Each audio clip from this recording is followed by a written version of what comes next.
আল্লাহ বলেন, হে জমিনের গোলাম, কেন আমি মাওলারে ভয় করবি? আমি মাওলা তোরে জন্ম দিয়েছি, আমি মাওলা তোরে সৃষ্টি করেছি।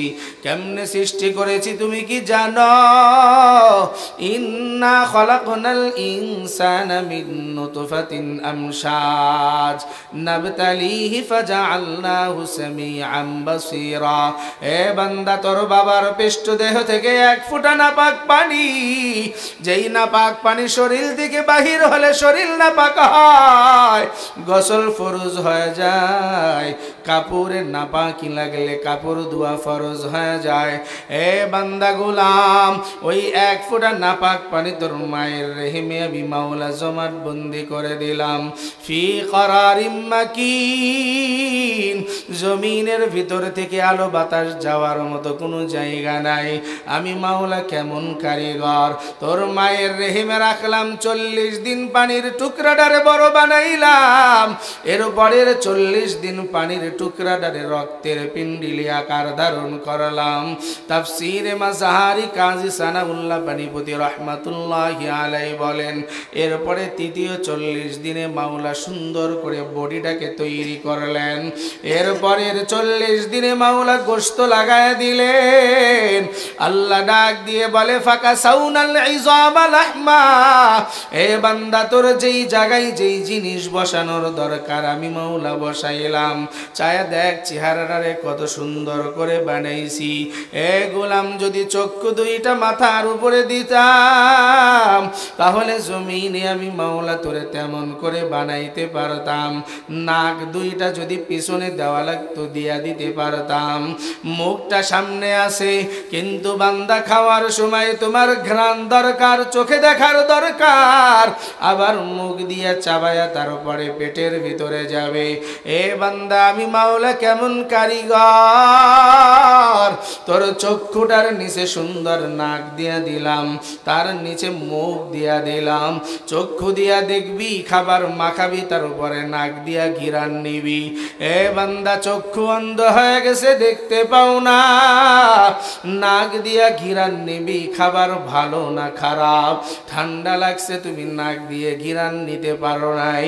আল্লাহ বলে, জিহ্বার ভিতরে এমন রাডার ফিট করে দিয়েছি, তুমি চক্ষু দিয়া দেখলা না, নাক দিয়া বুঝলা না, খাবারের লোকমা মুখের ভিতরে দিয়া দিছো, যদি খাবারটা খারাপ হয় এই জিহ্বা তোমার সঙ্গে সঙ্গে খাবার বাহির করিয়া দেয়। ঠিক না বে ঠিক? জোরে বলেন।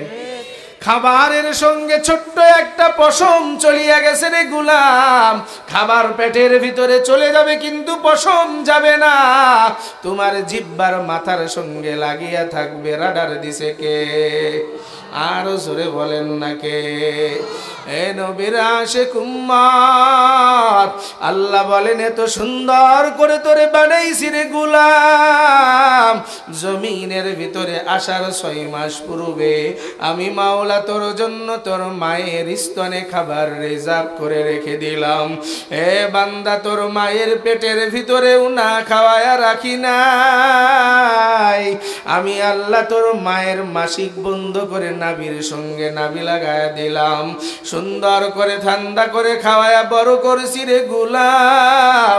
জমিনের ভিতরে আসছো, এখন বড় হয়ে গেছো, আমি মাওলার ভয় অন্তরে উঠাইতে পারো নাই, আমি মাওলার দিক নির্দেশনা শোনো না, আমি মাওলার কথা না শুনিয়া শয়তানের ধোকায় পড়িয়া নামাজ পড়লা না, কোরআন শিখলা না, হারাম পদের ভিতরে চলিয়া যাও।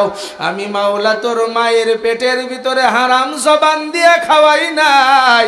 এরে নাফরমান, এই জবান দিয়ে কোরআন পড়বি, এই জবান দিয়ে আমি মাওলারে আল্লাহ বলিয়া ডাকবি। আজকে জমিনে জবান দিয়া তোর বাবারে বাবা বলে ডাক দাও, তোর বাবার মনটা খুশি হয়ে যায়। তোর মারে মা বলিয়া ডাকলি মায়ের অন্তর খুশি হয়ে গেল। বন্ধুরে বন্ধু বলিয়া ডাক দাও, তোমার বন্ধু জমিনের ভিতরে খুশি হয়ে যায়। দলের নেতারে লিডার বলিয়া ডাক দিলা, নেতা বলিয়া ডাক দিলা, নেতা খুশি হয়। আল্লাহ বলেন, ইন্নাল ইনসানা লিরাব্বিহি লাকানুদ, এই মানুষ হলো সব থেকে বড় নেমক হারাম।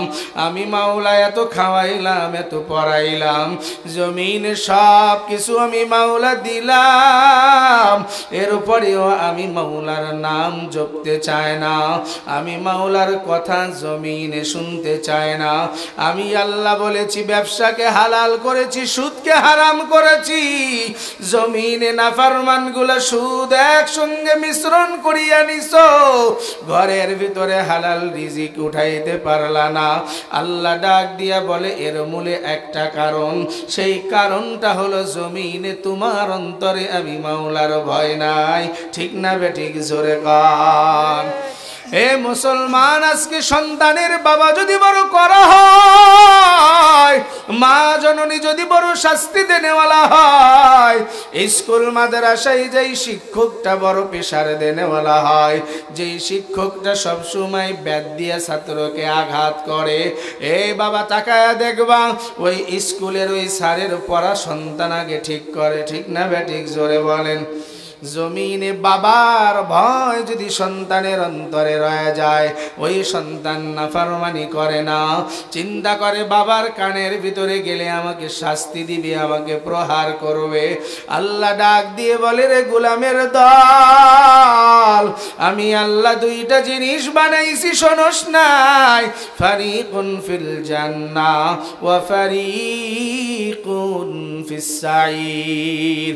ভালো আমল করবি, নবীর আদর্শ মানবি, আমি মাওলার কাছে ইস্তেগফার করবি, আমি মাওলা গুনাহ মাফ করিয়া জান্নাতে পৌঁছায়া দিব। আর নাফরমানি করবি, দিক নির্দেশনা মানবি না, মরার সাথে সাথে কবরে আযাব, আমি মাওলা হাসরের ময়দানে ঠিকানা জাহান্নামে পৌঁছায়া দিব। এই জন্য আল্লাহ ডাক দিয়া বলেন ওয়া আম্মা মান খাফা মাকাম রাব্বিহি ওয়া নাহান নাফসা আনিল হাওয়া ফাইন্নাল জান্নাতা হিয়াল মাওয়া। হে বান্দা বান্দি, এক নম্বরে গুণ আমি মাওলার ভয় অন্তরে ঢুকাও। সাহাবায়ে কেরামরা আমি মাওলার ভয়, তাবেঈনরা আমি মাওলাকে ভয় করার কারণে গুনাহ করতে পারে নাই, মনের অজান্তে কোনো যদি গুনাহ হয়ে গেছে, সাহাবায়ে কেরামরা আমি মাওলার কাছে সিজদায় পড়ে কাঁদছে, আমি মাওলা তাদেরকে মাফ করে দিয়েছি রে গোলাম। এ কলিজার টুকরা যুবক ভাই, আজকে জমিনে তোমার অন্তরে কি মালিকের ভয় নাই?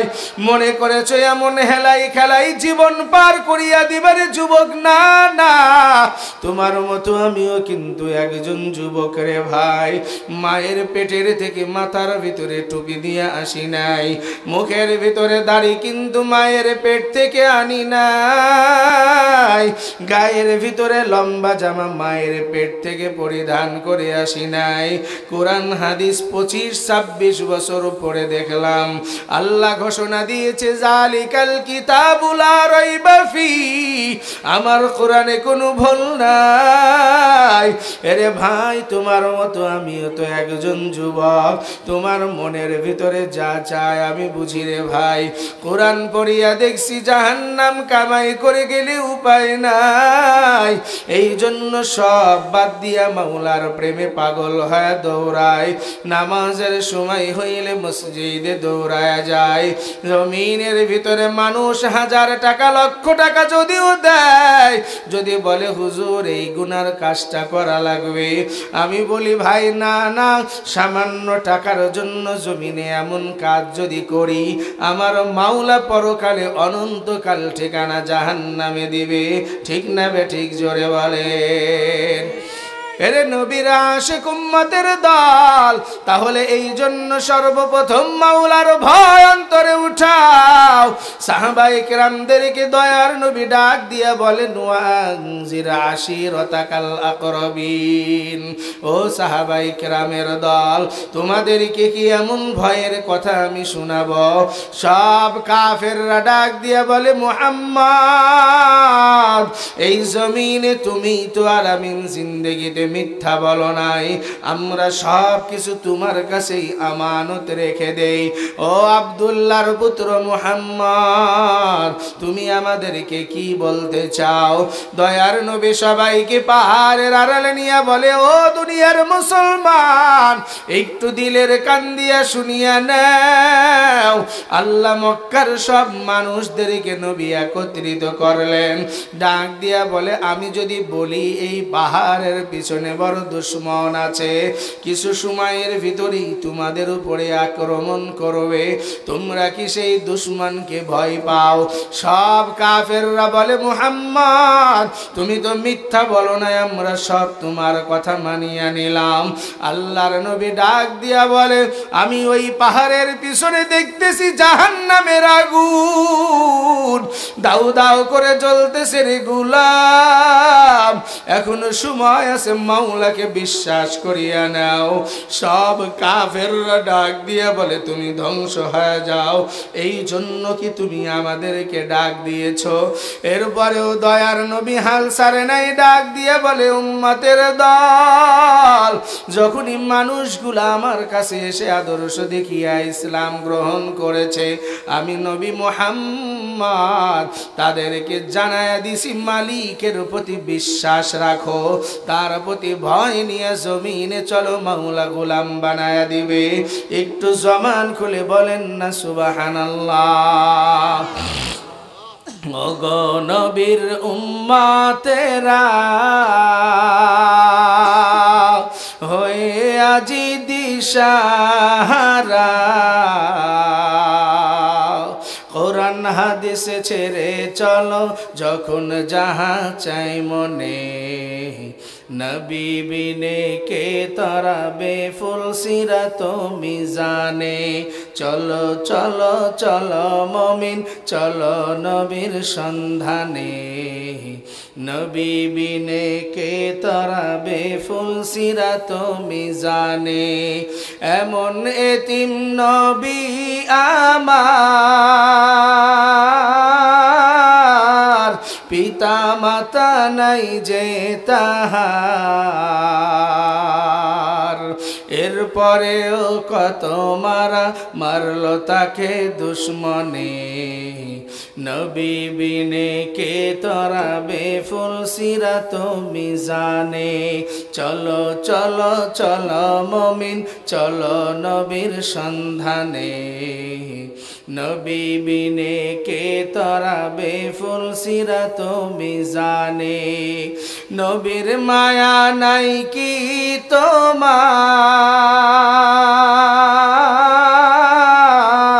কেমনে দুঃখ দাও যে আবার, কোরআন পড়ো হাদিস শেখো প্রথম ঘাটি কাফনে, নবী বিনে কে তরাবে ফুল সিরাত মিজানে। চলো চলো চলো মমিন, চলো নবীর সন্ধানে, নবী বিনে কে তরাবে ফুল সিরাত মিজানে। ইমামুল মুরসালিন আল আখিরিন, বাহারে সদকা রহমতাল লিল আলামিন, সৈয়দুল কাওনাইন খতমুল মুরসালিন, আখিরা মদবুদ ফখরুল আউয়ালিন, শুধু জওদাস রহমতাল লিল আলামিন, মসজিদে উশুদ হামারুয়ে জমিন।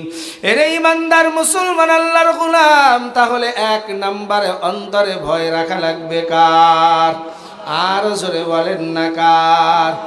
আয়াতের তাফসীরের ভিতরে ইমাম বুখারী রাহমাতুল্লাহি আলাইহি বুখারী শরীফের ভিতরে হাদিস আনছেন, বনি ইসরাইলের 3 যুবক জমিনের ভিতরে মাওলার ভয় অন্তরে কেমনে উঠাইছে। মাওলার ভয় অন্তরে উঠানোর কারণে জিন্দেগির গুনাহমুক্ত জীবন গঠন করেছে। এ যুবক ভাই, বৃদ্ধ বাবাজি, পর্দার আড়ালের আম্মা জানেরা, আজকে জমিনে সেই মালিকের ভয় কেন উঠাইবা না। ইমাম বুখারী রাহমাতুল্লাহি আলাইহি বুখারী শরীফের ভিতরে আনছেন, বনি ইসরাইলের তিনজন যুবক বন্ধু ব্যবসা করার উদ্দেশ্যে রওনা হয়। কিছু দূর যাওয়ার পরে এক অতিবাহিত হওয়ার জন্য এক উপত্যকা গলি ধরিয়া হাঁটা আরম্ভ করেছে। কিছু দূর যাইতে না যাইতেই মাওলা বড় ঝড় সাইক্লোন তুলিয়া দিছে। আল্লাহর বান্দারা তিনজন ভয়ে কিংকর্ত বিমূঢ় হয়ে পাশে এক গুহা দেখিয়া গুহার ভিতরে প্রবেশ করলেন।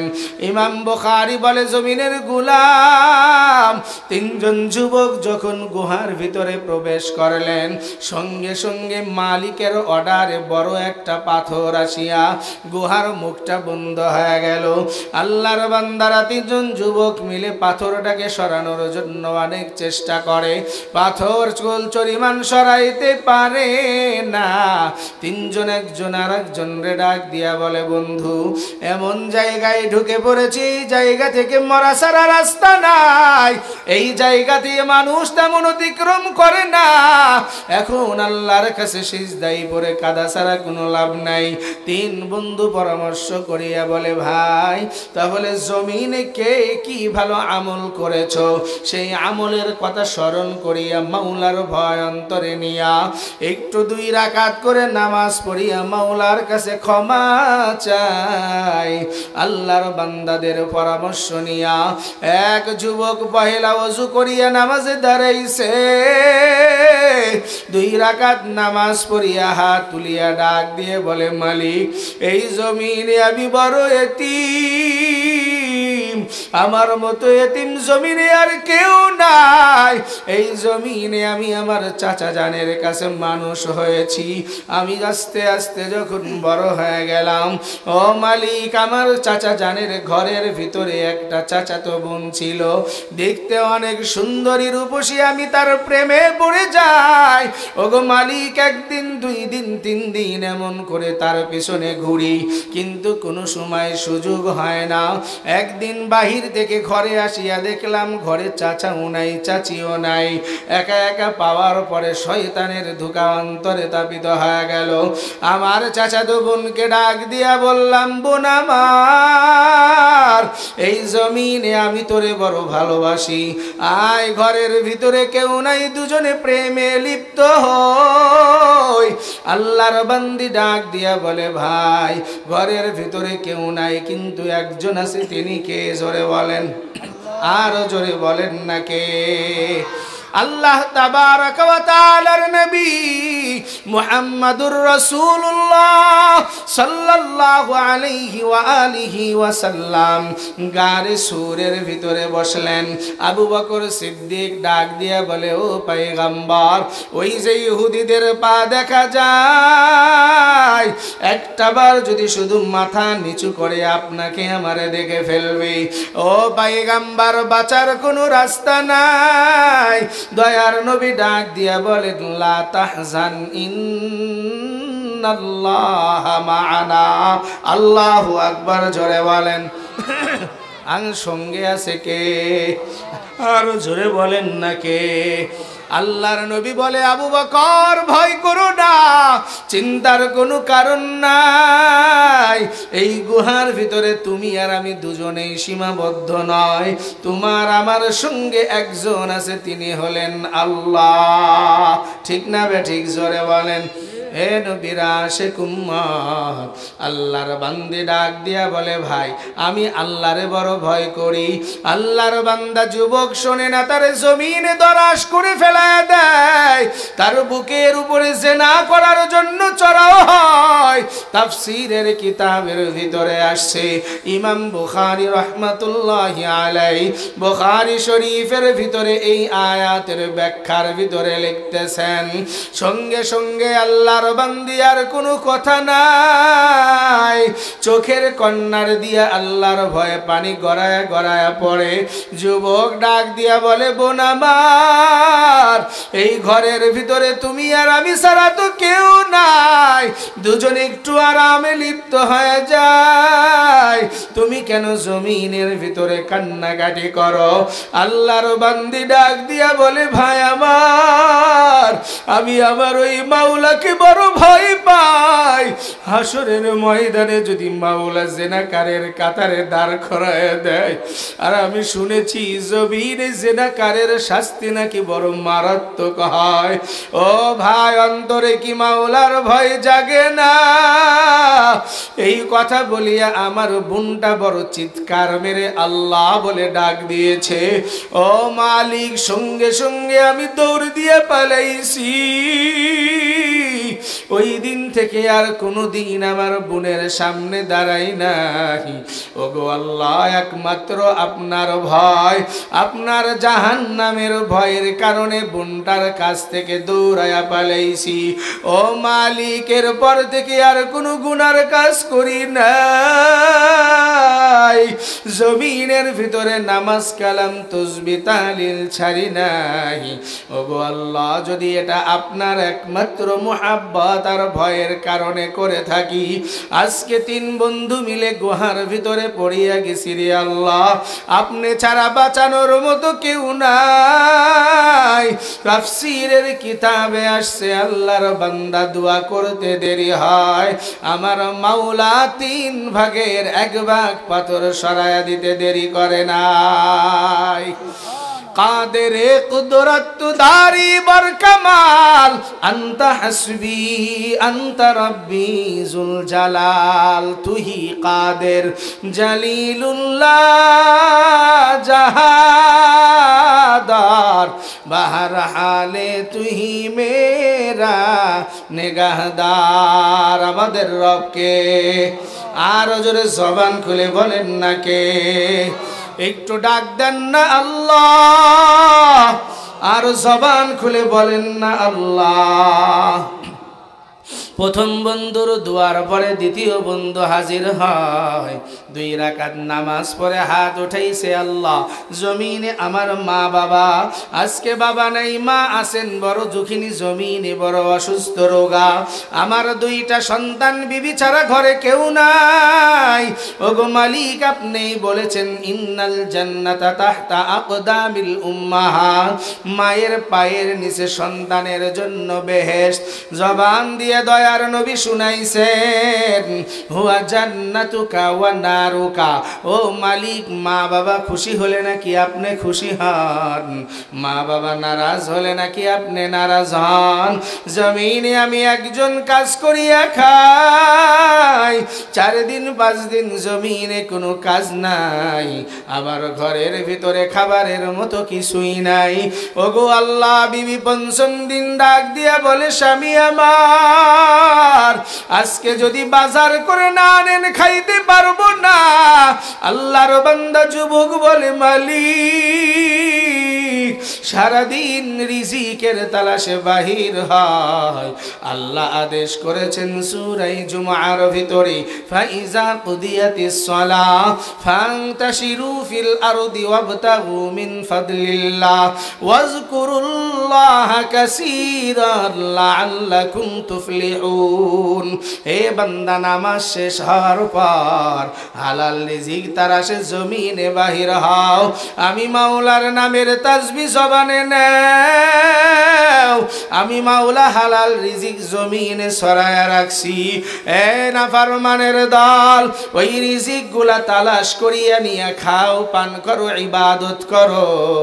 আল্লাহর বান্দা যুবক বাহির হয়ে সারাদিন ঘুরলেন, কোনো কাজকর্ম পাইলেন না।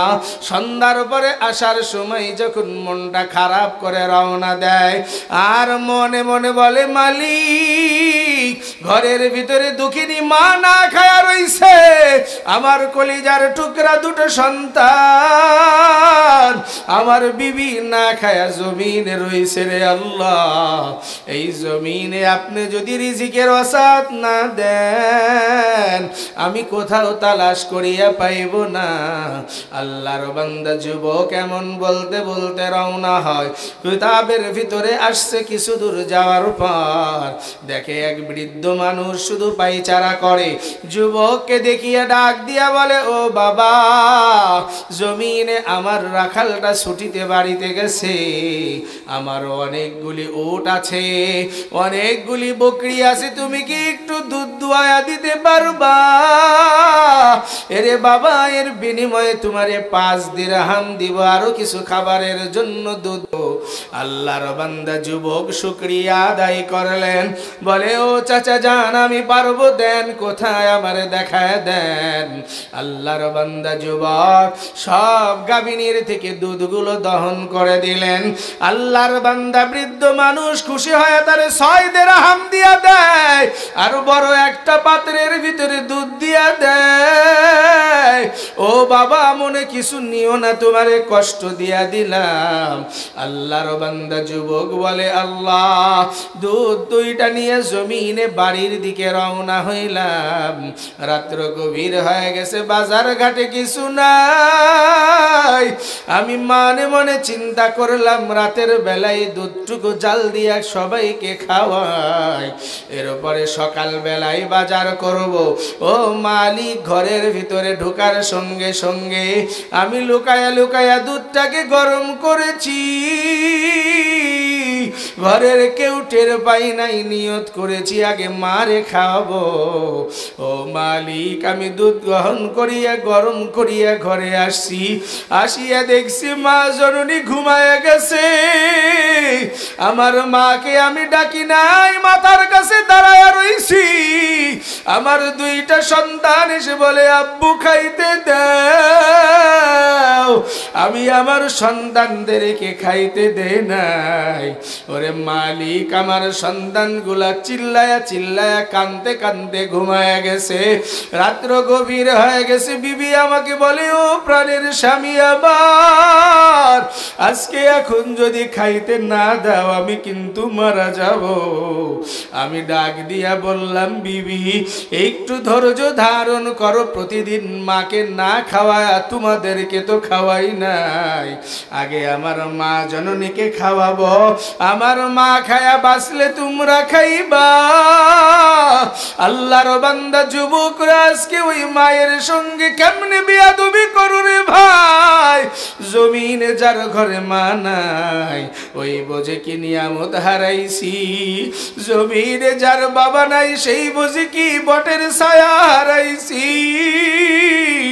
এ কলিজার টুকরা যুবক ভাই যাদের মা আছে, পায়ে হাত রাখিয়া বলিয়ে গেলাম বিয়াদবি করিও না, মায়ের কাছ থেকে দোয়া নাও। মায়ের দোয়াগুলি মিস হয়, কিন্তু মায়ের দোয়া জিন্দগিতে কোনোদিন মিস হয় না। এরে বাবা, আমি একজন গুনাহগার, আমার ইলম নাই, আমল নাই। এই জমিনে আমার মা বাবার অক্লান্ত পরিশ্রম, মায়ের দোয়ার বদৌলতে এতদিন মাওলা কবুল করেছে।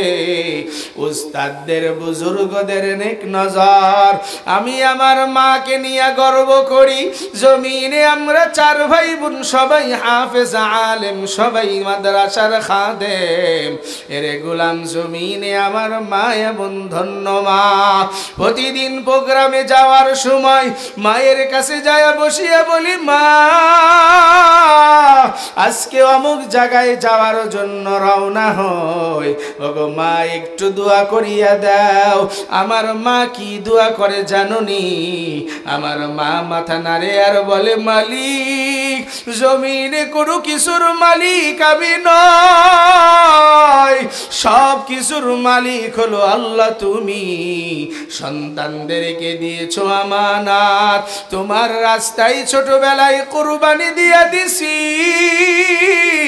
ওগো মালিক, সন্তান দিনের কাজে বাহির হয়, যদি হায়াত থাকে আমি মায়ের কোলে ফিরায়ও, আর যদি হায়াত শেষ হয়ে যায় বেশি কষ্ট দিও না, আমার সন্তানটারে শহীদি মর্যাদা দিয়া দিও।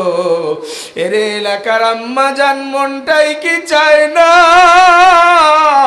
এমন একটা সন্তান জমিনে গঠন করিয়া যাইবা, যেই সন্তান তোমার মরণের পর তুমি মায়ের জন্য দোয়া করবে, রব্বির হামহুমা কামা রব্বায়ানি সগীরা। এ বৃদ্ধ বাবা, মনটাই কি চায় না তোমার নাতি ছেলেরা জানাজা পড়ায়া দিক? মনটাই কি চায় না সন্তান জানাজা পড়ায়া দিবে? দয়ার নবী হাদিসে বলেন, যারা আপন রক্তের সন্তান মা বাবা আপনজনদের জানাজাকে সামনে নিয়ে দাঁড়াইবে, ওই সন্তানের চোখ থেকে পানি বাহির হয়ে গাল বরাবর আসবে। দয়ার নবী বলে, তার আপনজনের গুনাহ খাতা মাওলা মাফ করতে দেরি করেন না।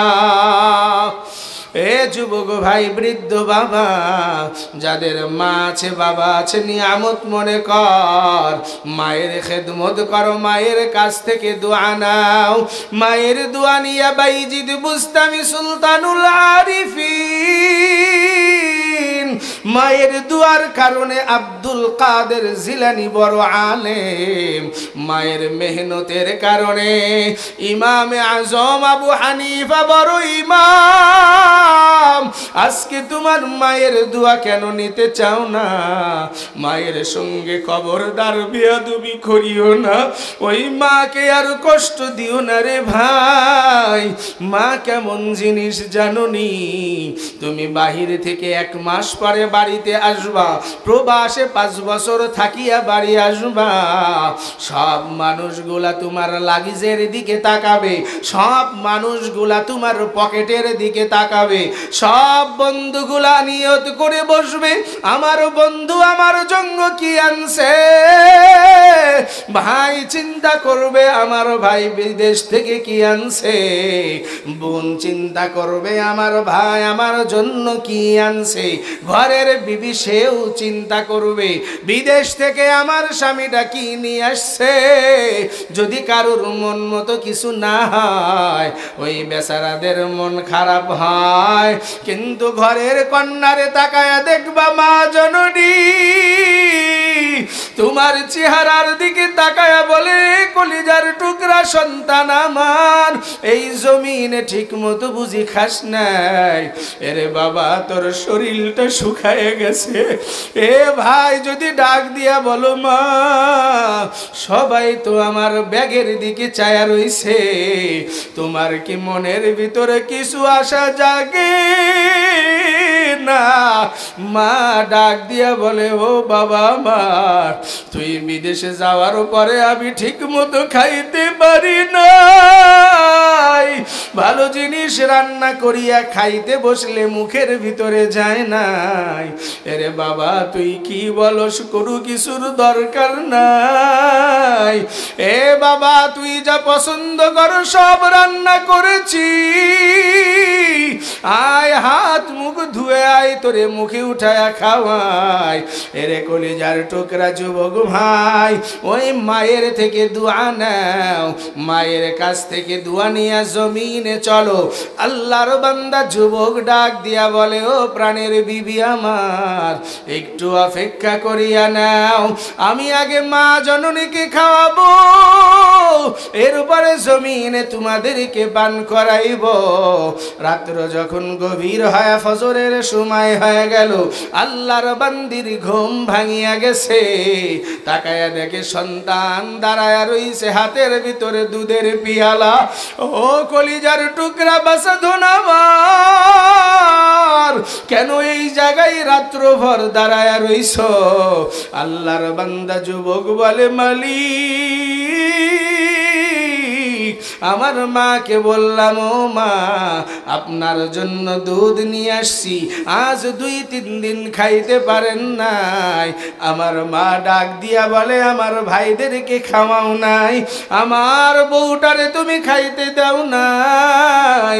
যুবক ডাক দিয়া বলে, মালিক, আমার মারে ডাক দিয়া বললাম, ও মা আগে তুমি খাইবা, তুমি সন্তুষ্ট হয়ে দোয়া করবা, এরপরে আমি আমার সন্তান বিবিরে খাওয়াবো। আল্লাহর বান্দি কিছু পান করলেন, সন্তানদেরকে উঠায়া পান করাইলেন, বিবিডারে পান করাইলেন, সন্তানের জন্য দোয়া করে রে মালিক, আমার সন্তান আজকে আমার জন্য যা করেছে, ও মালিক আমি মা অন্তরে খুশি হয়ে গেছি। ও মাওলা তুমিও খুশি হয়ে যাও, আমার সন্তানের কোনো কিছু অভাবে রাখিও না। আল্লাহর বান্দা যুবক বলে, মালিক ওই দিন থেকে আমার বরকত তুমি দিয়েছো, আর সংসারে কোনো অভাব নাই। ও গো আল্লাহ, ওই দিন মায়ের খেদমতটুকু যদি তোমার ভয়ের কারণে করে থাকি, একমাত্র তোমার ভয়ের কারণে করেছি রে মালিক, তাহলে তুমি আজকে আমাদেরকে গুহা থেকে বাঁচায় দাও। আল্লাহর বান্দা ইমাম বুখারী বলেন, সঙ্গে সঙ্গে দুআ শেষ হইতে দেরি হয়, আল্লাহ বাদ বাকি 2 ভাগের 1 ভাগ খুলে দিতে দেরি করে নাই। وَأَمَّا مَنْ خَافَ مَقَامَ رَبِّهِ وَنَهَى النَّفْسَ عَنِ الْهَوَى فَإِنَّ الْجَنَّةَ هِيَ الْمَأْوَى। ঘোষণাকার, আরো জোরে বলেন না কার? সম্মানিত হাজিরিন, তাহলে এর দ্বারা বোঝা যাও জমিনের সর্ব অবস্থায় অন্তরে ভয় রাখা লাগবে কার? জোরে বলেন না কার? তাহলে আল্লাহর ভয় যদি থাকে গুনার কাজ হবে? জোরে বলেন। আল্লাহর ভয় যদি থাকে আর গুনাহ হবে না।